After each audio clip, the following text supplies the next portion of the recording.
points that I want to make. And before I begin, I want to make 2 points that I'll reiterate, or 3 points. Number one, you might think that they're crazy. Why would you get that idea?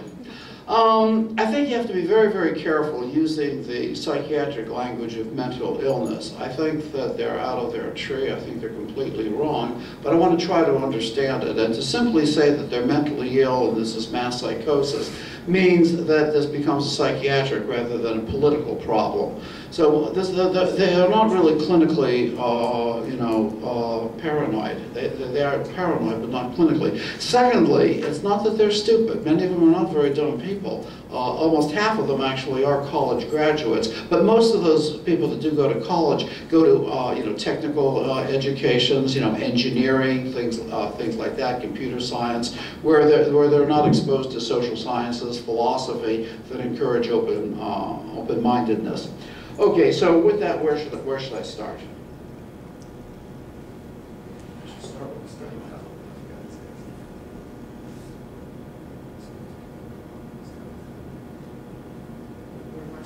You closed it. You have to open it again.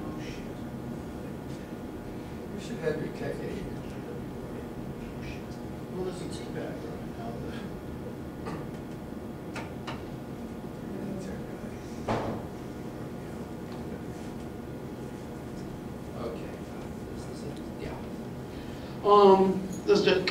Could we turn one of the lights out so that although you should be able to, most of it is verbal. All right. Now, what I want to try to begin with as an introduction, which I sort of alluded to before, is that the populist right has a very, very long history in America, and as much as we might deplore it, it is in fact a response to the crisis of capital that was alluded to before. That is a very serious thing. We could think of it as a canary in the mine. And we should also try to feel that although we may not like them particularly for political reasons, as I will argue, they are in pain, they are suffering. Maybe we may not agree with the basis of some of their suffering. Anyhow, the first thing that as a sociologist we always try to look at is just exactly who they are. And by and large, it tends to be lower middle class.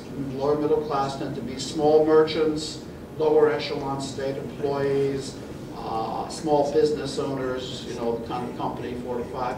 And if I had the time, I would go into some of the economic data to show that these people, well, like most other people, that these people have been hurt in a number of ways, as we'll see in part by globalization in general and the crisis of capital in particular.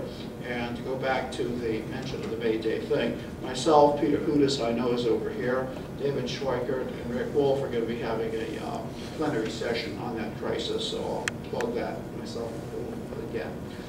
Now, one of the things that we find that to try to understand the crisis, it is very complicated. I know that my undergraduate students complain when I try to explain to them the various exotic instruments that, their evaluations. They like the course, but they thought they were taking a sociology course, not an economics course. So people need to have some kind of an understanding of the world and make sense of their problems. The problem is that they accept these various paranoid explanations. As I said before, my work is also rooted in the Frankfurt School of Critical Theory, which was an integration of Marx's critique of ideology, what's sometimes referred to as Ideologiekritik, the critical view of ideology, which is sort of how capitalism promises freedom, democracy, brotherhood, apple pie, and all those other things. And it gives us a very small elite and a large number of people that are screwed. Anyhow, there was a crisis of Marxism that I don't want to talk about, but in response to that crisis of Marxism, the Frankfurt School incorporated Freudian psychology to try to understand depth psychology and psychodynamics. They also embraced Weber's critique of rationality and modernity, etc. And I'm going to stop that explanation because that's for my class and it's not for this presentation. Okay, now the first thing I want to point out here is that the Tea Party is not a unified group. In fact, it consists of a lot of subgroups with somewhat different purposes. First of all, there's the free marketers.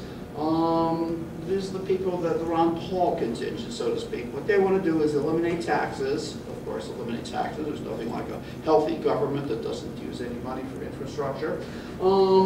and, you know, eliminate government programs, in the words of Norval, go over Norquist.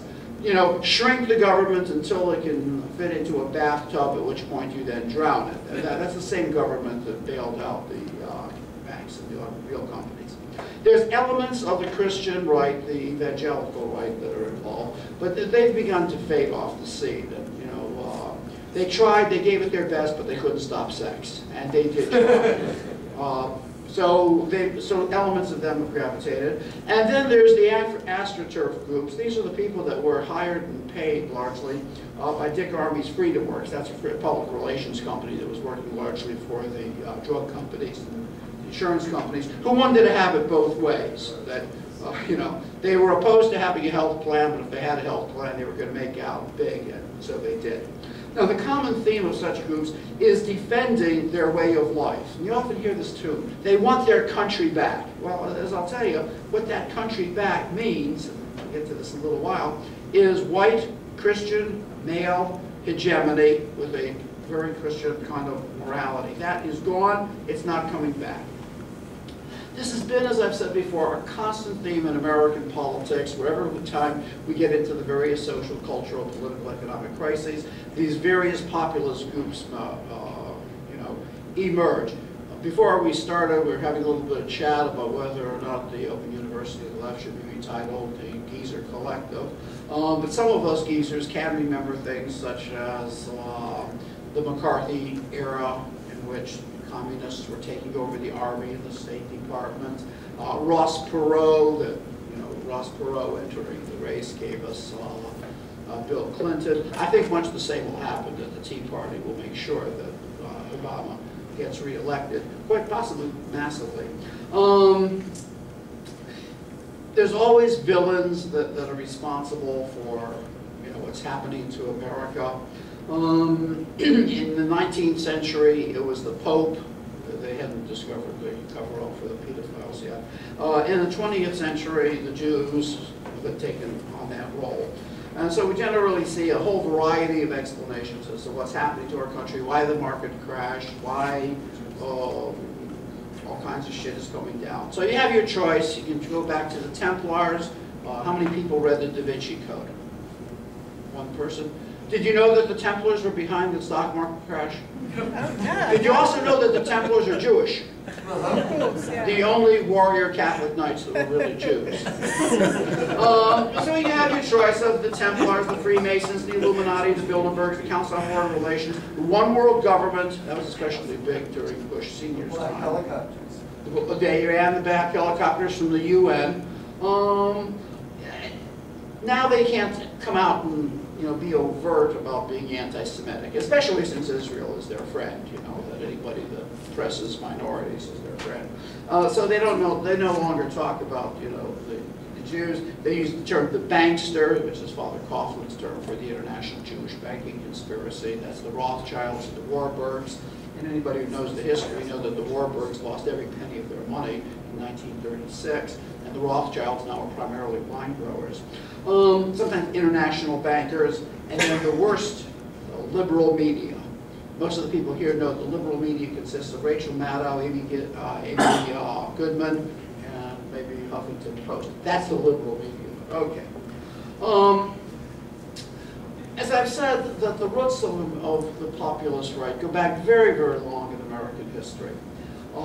In probably the best description of American character that's ever been written was Democracy in America by Alexis de Tocqueville, the Frenchman that had to get out of France for political reasons, came up with a cockamamie reason to come to America to study our prisons, which in the 1820s were the most advanced in the world. The problem is they haven't changed since the 1820s. That's a whole different topic.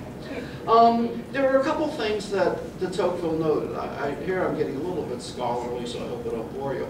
De Tocqueville was the first person to use the newly termed concept, individualism, to look at America. And for a variety of reasons, the individual, her life was relatively free and unfettered by the trains of tradition, kind of things that held people closely together in the European society.